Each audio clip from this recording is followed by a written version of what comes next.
नमस्कार, मी अशोकराव टावरे सामाजिक क्षेत्रात कार्यरत आहे। आमच्या खेड तालुक्यातील काही महत्त्वपूर्ण विषयाबाबत आम्ही जिल्हाधिकारी कार्यालय पुणे येथे धरणे आंदोलन सुरू केलेले आहे।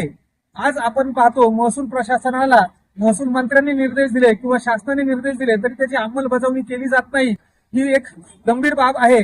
चांडवली तालुका खेड जिल्हा पुणे येथील जमीन गट नंबर 126 बाबत भोगवटा 2 मधून भोगवटा 1 ची जी कार्यवाही आहे 2020 मध्ये तत्कालीन तहसीलदार यांनी स्वतःच्या अनाधिकाराने केलेली आहे आणि असे असतानाही गेली 6 वर्षे त्यांच्यावर कोणतीही कारवाई झालेली नाही व भूखंडधारकांना मात्र बेघर करून त्यांची जी जमीन आहे ती सरकार जमा करण्याचा निर्णय तत्कालीन तहसीलदारांनी घेतलेला आहे। याबाबत मागील वर्षी आम्ही जिल्हाधिकारी कार्यालय पुणे येथे आंदोलन केले होते, तसेच मुंबई येथे आझाद मैदानावर होते। शासनाच्या महसूल विभागाने 3 वेळा लेखी पत्र देऊनही आज तागायत जिल्हाधिकारी कार्यालयाकडून अहवाल गेलेला नाही किंवा जरी अहवाल गेलेला असला तरी तो आम्हा अर्जदारांना त्याची माहिती दिली जात नाही। यामुळे या गंभीर विषयाबाबत आम्ही आज येथे आंदोलन करत आहेत। तसेच दुसरा एक गंभीर विषय आहे की माझ्या शेजारी जे उभे असलेले जे एक शेतकरी आहे ही व्यक्ती दिव्यांग आहे। गेली 9 वर्षापूर्वी अपर जिल्हाधिकारी पुणे यांनी त्यांच्या जमिनीबाबत उपविभागीय अधिकारी प्रांत खेड यांचा आदेश रद्द करण्याचा निर्णय दिला होता, परंतु त्या आदेशाची गेली 9 वर्ष अंमलबजावणी झालेली नाही आणि कोणताही स्थगिती आदेश त्या ठिकाणी नव्हता।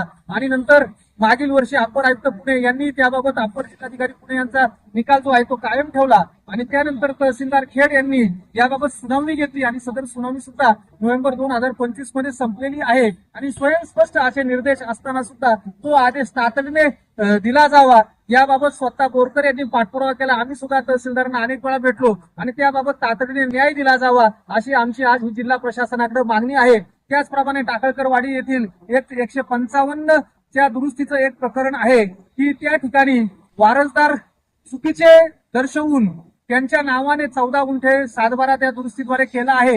याबाबत जुलै 2025 मध्ये सर्व पत्र केलं होतं बावनकुळे साहेबांना किंवा जिल्हाधिकारी विभागीय आयुक्त यांना आणि याबाबत जे आहे तो कायदा उपजिल्हाधिकारी पुणे यांनी पत्र जे आहे ते उपविभागीय अधिकारी खेड यांना दिलं होतं आणि त्यांनी जुलै 2025 मध्ये तहसीलदार खेड यांच्याकडनं अहवाल मागवला होता, परंतु आज तागायत त्याबाबत अहवाल आलेला नाही।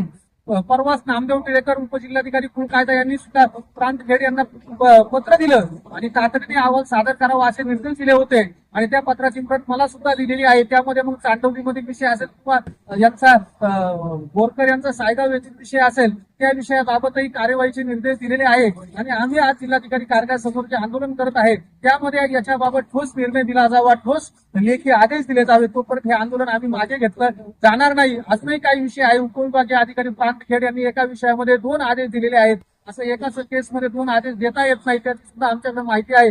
तसेच या तहसील व प्रांत कार्यालयाकडे नागरिक हेलपाटे मारून मारून कंटाळतात, त्यांना न्याय दिला जात नाही। मग अशी कोणती बाब आहे की सामान्य नागरिकांना त्रस्त केलं जात आहे? आज आपण पाहतो जुन्नर आंबेगावचे उपविभागीय अधिकारी प्रांत यांना 27 मार्च रोजी लाच घेताना पकडलेलं आहे। मग हे महसूल प्रशासन कोणत्या स्तरावर चाललेलं आहे? आज 155 च्या दुरुस्तीमध्ये अनेक अधिकारी दोषी आढळलेत असं शासन जाहीर करतं, पण त्यांच्यावर कोणती ठोस कारवाई केली जात नाही आणि तात्पुरतं काही सक्तीच्या रजेवर पाठवणे किंवा निलंबनाची कारवाई केल्यानंतर पुन्हा त्यांना रुजू करून घेतलं जातं। आज आपण पाहतो चांडवलीमध्ये आज 107 भूखंडधारक जे आहेत ते न्याय मागत आहेत। स्वतः तत्कालीन तहसीलदारांनी चुकीचा निर्णय घेतला, भोगवटा 2 मधून भोगवटा 1 मध्ये जमीन रूपांतर केली आणि त्यामुळे त्यांनी ती जमीन खरेदी केली आणि आज त्यांना बेघर करण्याचा जो डाव रचला जात आहे ते चुकीचं आहे आणि या सर्व बाबतीत जिल्हाधिकाऱ्यांनी न्याय द्यावा अशी आमची भूमिका आहे। धन्यवाद।